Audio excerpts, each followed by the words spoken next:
एक देश एक कानून का देश को इंतजार। पीएम मोदी के बयान से बढ़ी उत्सुकता। उत्तराखंड में सबसे पहले आएगा कानून। देश और समुदाय में क्या आएगा बदलाव। कॉमन सिविल कोड को लेकर देश भर में माहौल गरमाया हुआ है। यूसीसी पर प्रधानमंत्री नरेंद्र मोदी के बयान के बाद से हलचल और बढ़ गई। पीएम ने एमपी में साफ कहा कि देश को दो कानून से नहीं चलाया जा सकता है, जिसके बाद जिन राज्यों में यूसीसी का दावा किया गया था वहां हलचल और बढ़ गई है। खासकर उत्तराखंड में, जहां सीएम पुष्कर सिंह धामी उत्साहित हैं। उनका कहना है कि यूसीसी पर भारत के संविधान की मूल भावना के अनुरूप ही निर्णय होंगे। यूसीसी पर बनी सहमति इस पर काम कर रही है। संभावना है कि उत्तराखंड समान नागरिक संहिता यानी यूसीसी का ड्राफ्ट तैयार करने वाला देश का पहला राज्य बन सकता है। हालांकि गोवा में पहले से ही ये कानून लागू है। राष्ट्रीय विधि आयोग के अलावा यूसीसी लागू करने का ऐलान कर चुकी गुजरात और मध्य प्रदेश सरकार भी उत्तराखंड के यूसीसी ड्राफ्ट का इंतजार कर रही है, क्योंकि उत्तराखंड का कानून सबके लिए एक मार्गदर्शक का काम करेगा। जस्टिस रंजना प्रसाद देसाई की अध्यक्षता में गठित विशेषज्ञ समिति ड्राफ्ट को अंतिम रूप देने में जुटी हुई है। समिति से 30 जून तक रिपोर्ट मिलने की उम्मीद है। जानकारों का मानना है कि जस्टिस देसाई कमेटी की रिपोर्ट बनाने की प्रक्रिया पूरी होने के बाद राष्ट्रीय विधि आयोग सक्रिय हुआ है। कमेटी की तरह ही आयोग ने यूसीसी पर सुझाव मांगने शुरू किए।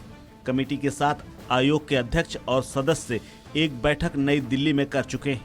यूसीसी की रिपोर्ट भी विधि आयोग के लिए मददगार होगी। बीजेपी शासित मध्य प्रदेश और गुजरात सरकार ने भी समान नागरिक संहिता लागू करने का वादा किया है। दोनों राज्यों को भी इस रिपोर्ट का इंतजार है। बता दें कि उत्तराखंड में विशेषज्ञ समिति ड्राफ्ट को अंतिम रूप देने में जुटी हुई है। मई 2022 में समिति का गठन हुआ था और गठन को लेकर अब तक समिति 2.5 लाख से ज्यादा सुझाव ऑनलाइन और ऑफलाइन मांग चुकी है और उसे मिल चुके हैं।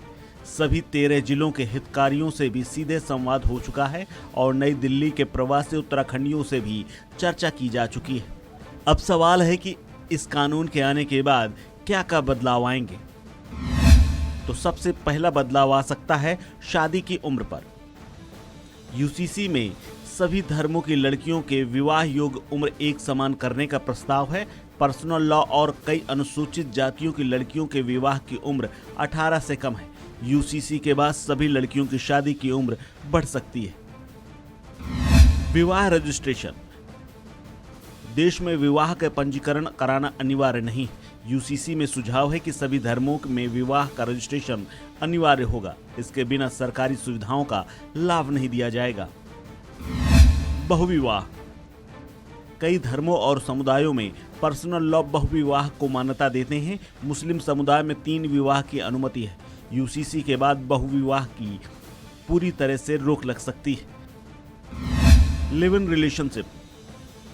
इसके लिए घोषणा के बाद अभिभावकों को भी बताना होगा। इसके साथ सरकार को ब्यौरा देना जरूरी हो सकता है।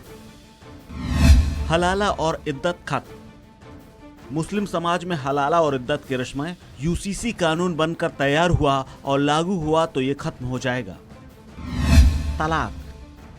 तलाक देने के लिए पत्नी व पति के आधार अलग अलग हैं। यूसीसी के बाद तलाक के समान आधार लागू हो सकते हैं। भरण पोषण। पति की मौत के बाद मुआवजा राशि मिलने के बाद पत्नी दूसरा विवाह कर लेती हैं और मृतक के माता पिता बेसहारा रह जाते हैं। यूसीसी का सुझाव है कि मुआवजा विधवा पत्नी को दिया जाता है तो बूढ़े सास ससुर के भरण पोषण की जिम्मेदारी उस पर होगी।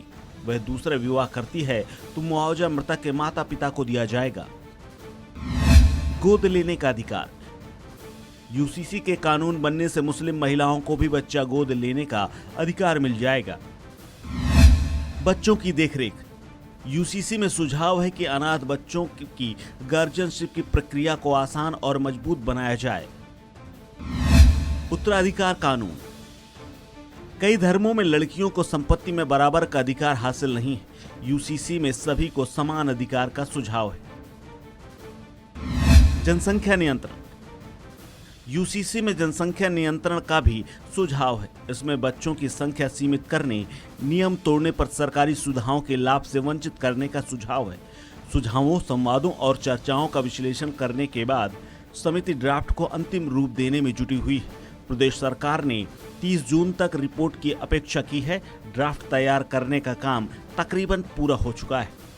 इस खबर में फिलहाल इतना ही। अपडेट्स के लिए बने रहिए वन इंडिया हिंदी के साथ।